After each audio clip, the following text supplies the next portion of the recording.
Rain, Rain by Anne Martin. Chapter 12. Some more about homonyms. Here are some more good homonyms. Grown, grown, find, find, wrapped, wrapped, wrapped, patience, patience. One thing about the last pair of homonyms that is both interesting and boring is that you can use the ns pattern to find other homonyms. For instance, independence, independence, presence, presence, innocence, innocence. It's interesting because the pattern makes homonyms seem even more worthwhile, but it's boring because the pattern also makes finding new homonym pairs too easy.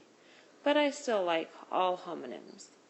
On school day number 34, Josh Bartell says to me, "Rose, how come you go to the trouble of thinking up homonyms by yourself?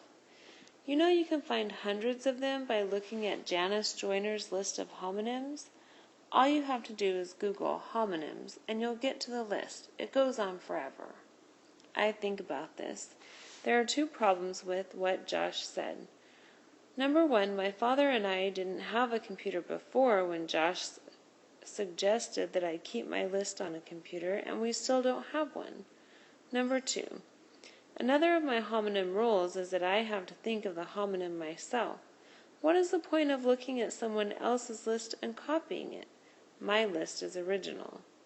But what I say to Josh as I stare into his eyes is, "I'm glad you're interested in homonyms."